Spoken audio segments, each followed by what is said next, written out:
এই মুহূর্তে পাওয়া আপডেট আন্তর্জাতিক সংবাদে আপনাদের স্বাগত। শুরুতেই শিরোনাম, এরপরেই থাকবে বিস্তারিত। ইরানের স্বার্থের বিরুদ্ধে ইসরায়েল এবার কোনো পদক্ষেপ নিলে তেহরান তাৎক্ষণিকভাবেই সর্বশক্তি দিয়ে পরবর্তী হামলা চালাবে বলে হুঁশিয়ারি দিয়েছে ইরানের পররাষ্ট্রমন্ত্রী হোসেন আমির আবদুল্লাহিয়ান। এরপরেই জানিয়ে দিব ড্রোন হামলার কয়েক ঘন্টার মধ্যেই ইসরায়েলকে ইরাকের পাল্টা জবাব।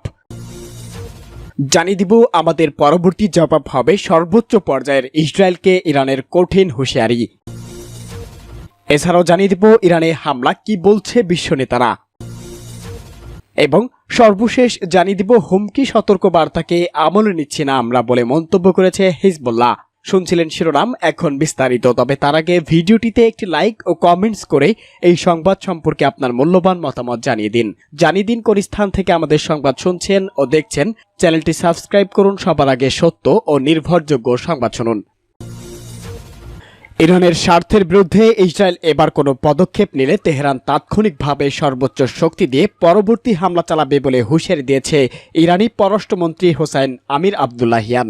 মার্কিন সংবাদ মাধ্যম এনবিসিকে দেওয়া এক সাক্ষাৎকারে তিনি এই হুঁশিয়ারি দিয়েছে। ইরানের পররাষ্ট্রমন্ত্রী বলেছেন, ইসরায়েল যদি আরেকটি দুঃসাহসিক কাজ করতে যায় এবং ইরানের স্বার্থের বিরুদ্ধে কাজ করতে চায়, তাহলে আমাদের পরবর্তী প্রতিক্রিয়ায় তাৎক্ষণিক এবং সর্বোচ্চ পর্যায়ের হবে।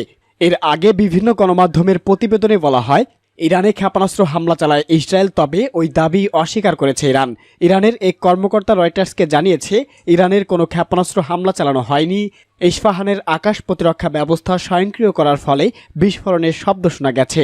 সিরিয়ার দামেস্কে ইরানি কনসুলেটে হামলা চালায় ইসরায়েল। হামলায় ইরানের কয়েকজন শীর্ষ সেনা কর্মকর্তা নিহত হন।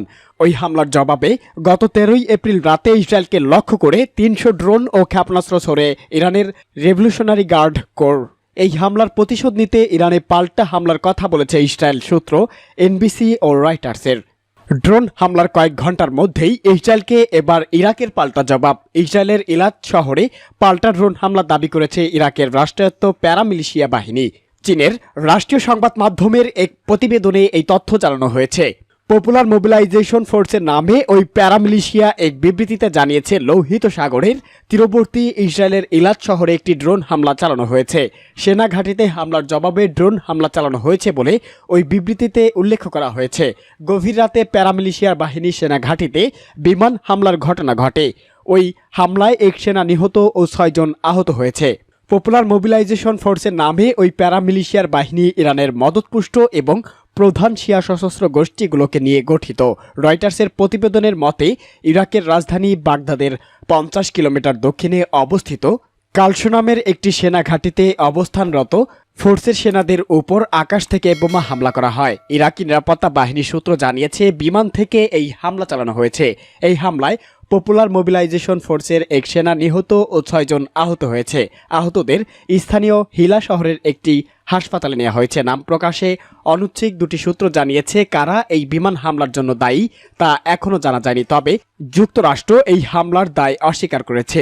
ইরাকে অবস্থানরত এক মার্কিন কর্মকর্তা বলেছে ইরাকের কোনো সামরিক তৎপরতা ছিল না। গাজায় যুদ্ধ নিয়ে ইসরায়েল ও ইরানের মধ্যকার উত্তেজনার মধ্যে এই হামলার ঘটনা ঘটে। বিভিন্ন গণমাধ্যমের প্রতিবেদনে বলা হয় ইরানের ক্ষেপণাস্ত্র হামলা চালায় ইসরায়েল, তবে ওই দাবি অস্বীকার করেছে ইরান। ইসরায়েলের পাল্টাপাল্টি সংঘাতের মধ্যেই এবার ইরাকের রাষ্ট্রায়ত্ত প্যারামিলিশিয়া বাহিনীর সেনা ঘাঁটিতে বিমান হামলার ঘটনা ঘটেছে। আমাদের পরবর্তী জবাব হবে সর্বোচ্চ পর্যায়ে ইসরায়েলকে ইরানের হুঁশিয়ারি।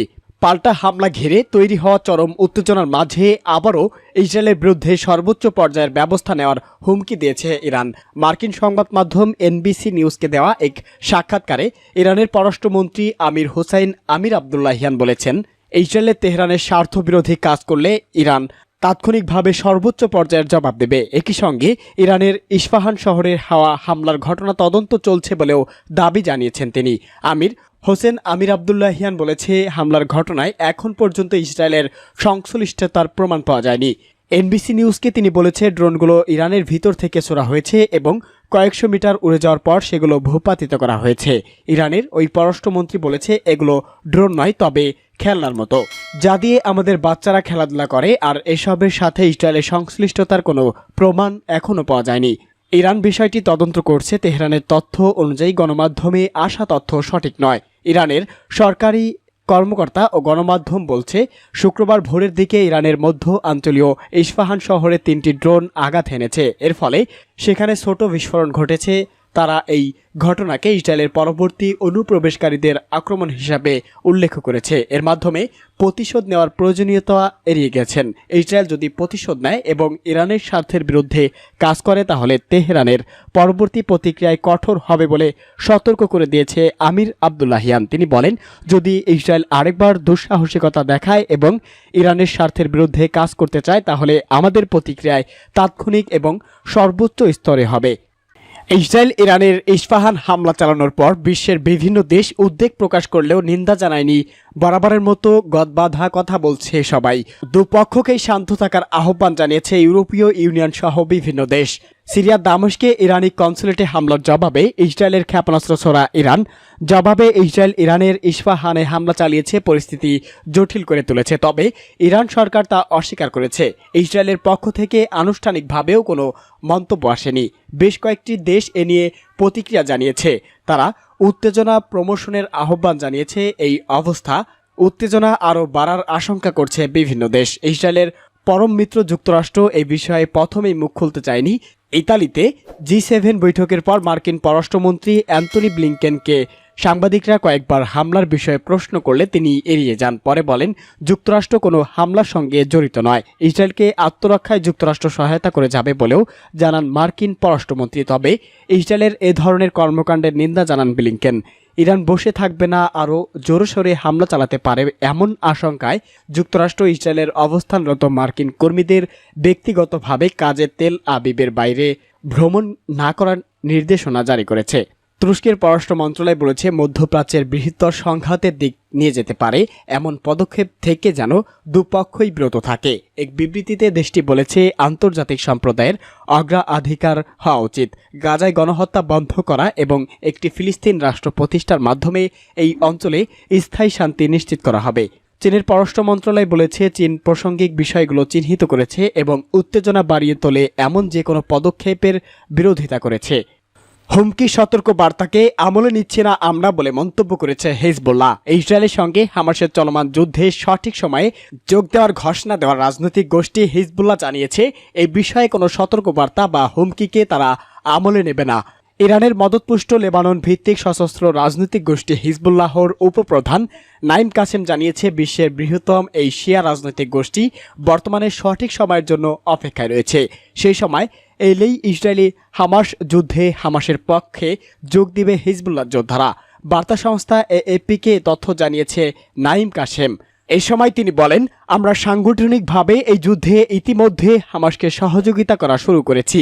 সামনের দিনগুলোতে আমাদের লক্ষ্য ও পরিকল্পনা অনুযায়ী সহযোগিতা অব্যাহত থাকবে।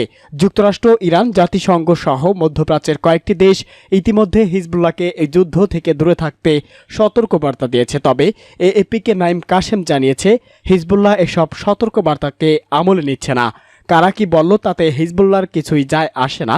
আমরা আমাদের কর্তব্য সম্পর্কে ভালোভাবেই অবগত রয়েছি। আমরা যুদ্ধের জন্য সম্পূর্ণ প্রস্তুত। এখন কেবল সময়ের অপেক্ষায়। সঠিক সময় এলেই আমরা কাজ শুরু করব বলে মন্তব্য করেছে হিজবুল্লাহর প্রধান।